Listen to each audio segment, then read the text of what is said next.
I guess this will work. Yeah, good. Okay. My favorito game. Did you know that Japanese doesn't have plural or pluralizers? So what I just said could mean my favorite game or my favorite games. Anyway, has anyone here ever played a video game? Well, I have. Multiple even.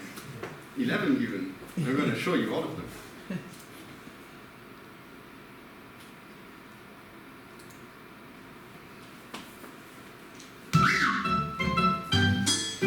So we're going to start with Super Mario Rokujiyon 64. You might have heard of it. It's quite the influential video game, featuring the iconic Italian plumber in a three-dimensional jump and run platforming game. Yeah, this was actually the first jump from 2D to 3D. There were many 2D iterations of Super Mario before. This was the first three-dimensional one, and they nailed a lot of concepts that were previously unexplored grounds with this, and established the main method of input, the analog stick. I'm not gonna play Dark Souls. Yeah, for Dark Souls. Don't mind yourself.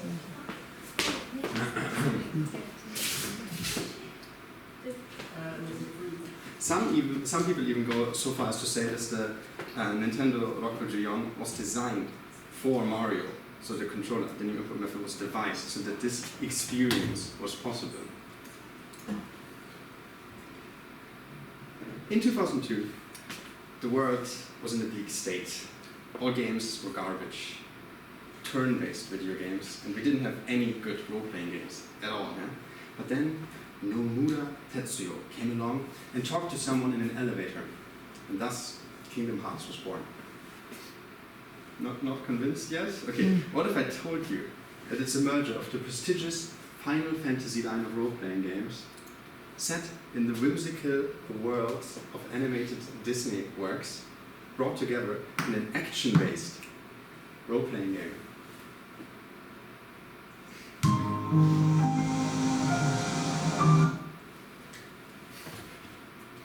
So, yeah, Kingdom Hearts plays in Disney worlds.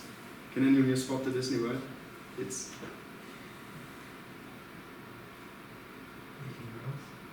Alice in Wonderland. This is the Queen. Yeah, Queen of Hearts. This is the rabbit. He's kind of late. Card soldiers. They're cards, playing cards. Yeah. But also soldiers. She's the Queen of Hearts. That's also a card reference. And here we see the combat.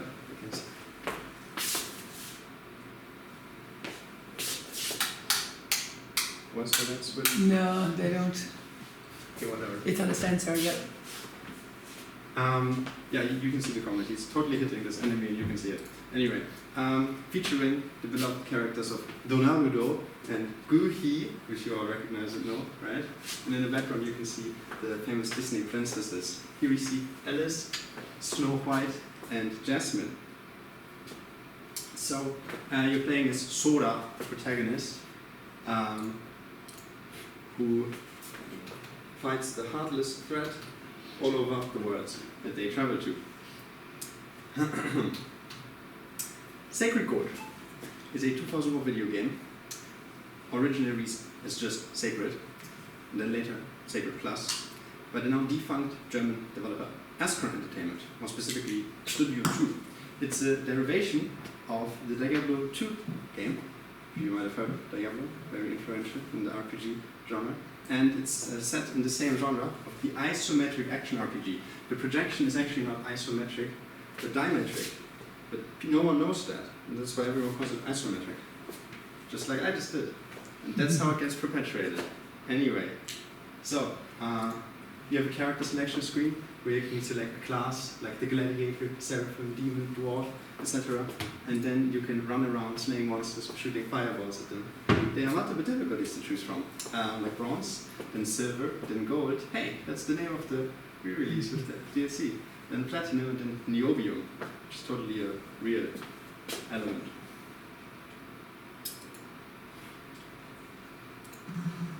Ishoni means together in Japanese, but it doesn't really matter. Did you know that Kingdom Hearts was quite successful? They even made a sequel after that, for Kingdom Hearts 2. Amazing.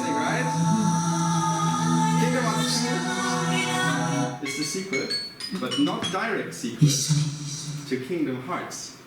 And it features a new villain instead of the Heartless, the Ju-san Kikan, which means Ju-san is 13, Kikan is organization. And in this game, Sora is more modifiable than ever, allowing him to lean into character, action role-playing game-esque features like Devil May Cry. Of attack customization, here we see one of his attack finisher that he does at the end of a combo called the Explosion.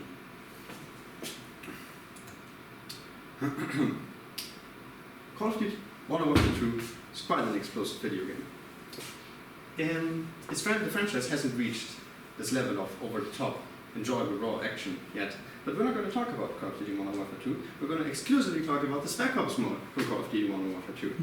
This Spec Ops mode is a variety of bite-sized, straightforward, single-objective missions that can be undertaken in solo or co-op. The variety ranges from a shooting range over through exotic locations that you can visit with stealth missions, such as the decaying wasteland of Pripyat or the mountains, the Siberian mountains of Petropavlovsk, or you can just undertake a defense mission where you use air-to-ground missiles to blow up your opponents.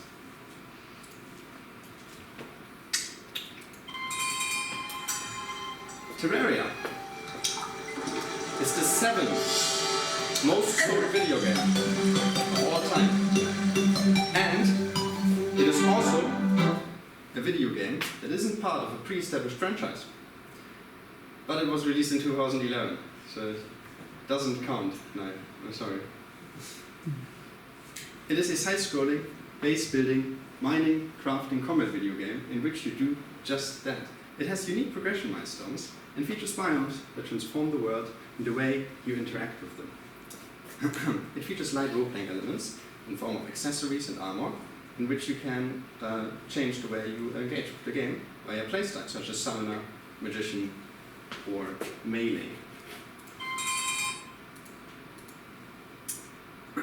You have to win a game as a game with a simple premise. You have to win it. As video games are, it features barely any sound, crude graphics, limited player interactability. Wait a moment. Is that a neon blue filter? And do all of the... Does each room have a different single unique name? Wow. I actually was on the fence for this one, but this presentation really convinced me to try You Have to Win the Game.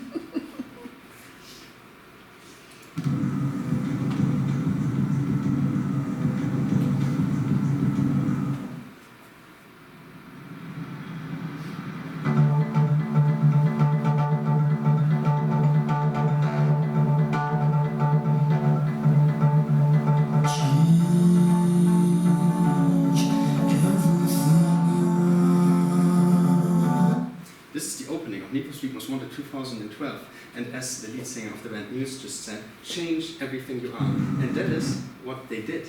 They changed everything the Need for Speed franchise at this point stood for, which was customization, underground racing at night, legal street racing, and it's probably still legal street racing. And they implemented a simple tap, brake to drift, or tap to drift style of gameplay, where you can enter the complicated maneuver of the drift with a simple single button press. This is actually not new to arcade open world racing games, but this is the spiritual successor to the game Burnout Paradise, for it's made by the same studio, Criterion Games.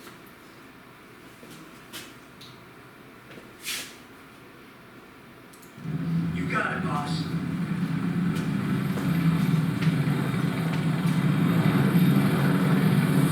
What you're seeing is advanced warfare. You are seeing single Advanced largest Warfare. spending.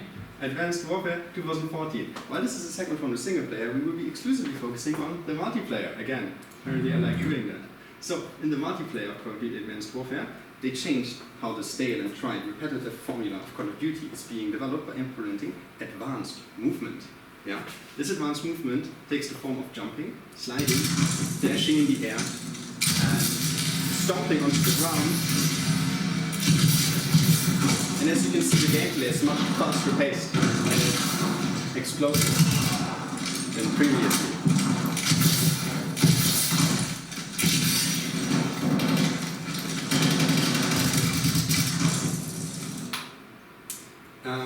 I I guess this is just the way the Sledgehammer Games pays respect to the great and large, long franchise of Call of Duty.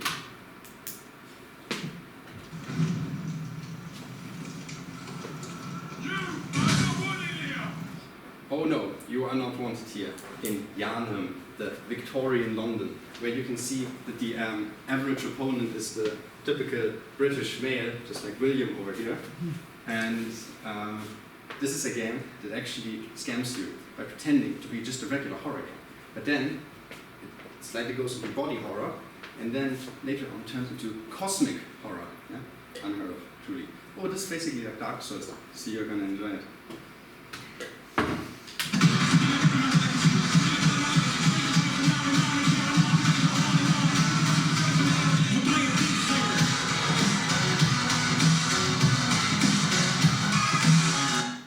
Yes, we are. We are playing Beat Saber. Beat Saber is maybe not a video game. Yeah, maybe it's a VR rhythm exercise video game. So to play it, you need to own a VR headset, a sense of rhythm, and also be physically fit, which just doesn't sound that great for the average gamer. But when playing Beat Saber, you don't feel like an average gamer anymore.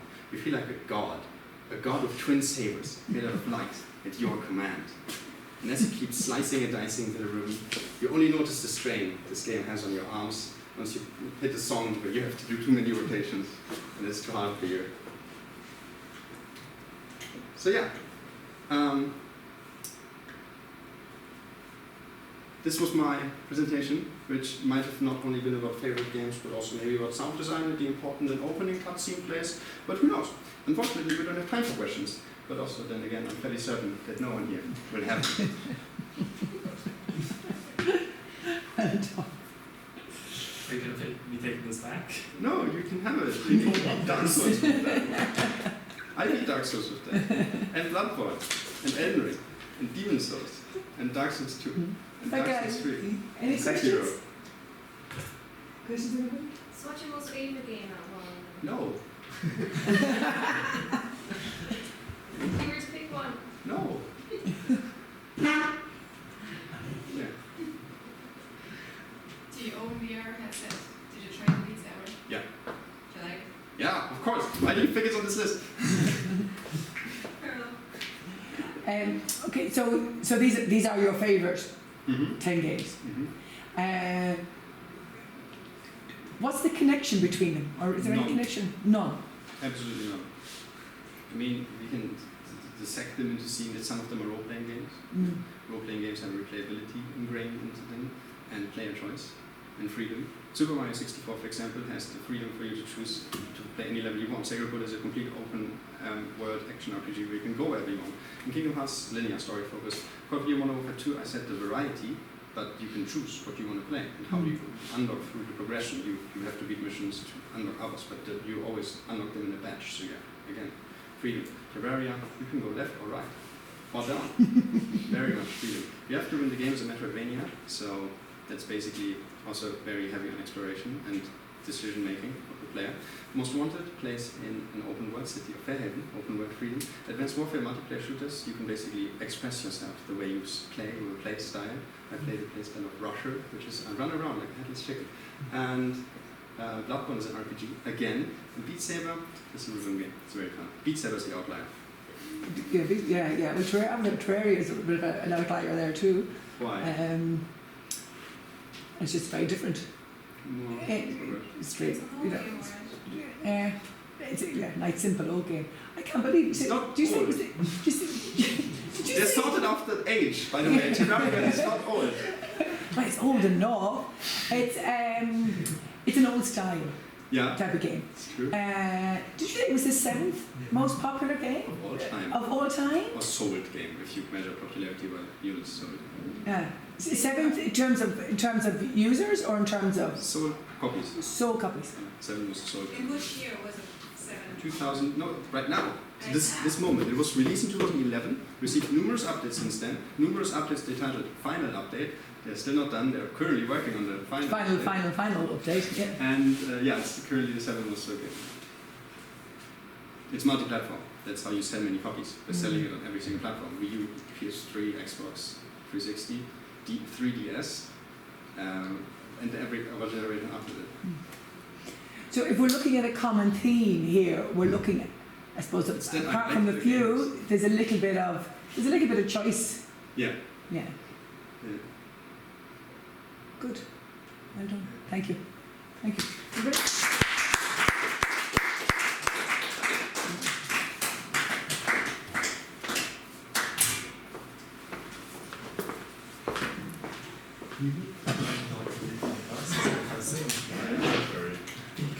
This is so easy. This is Okay, next. This is what Oh gosh, tough to think.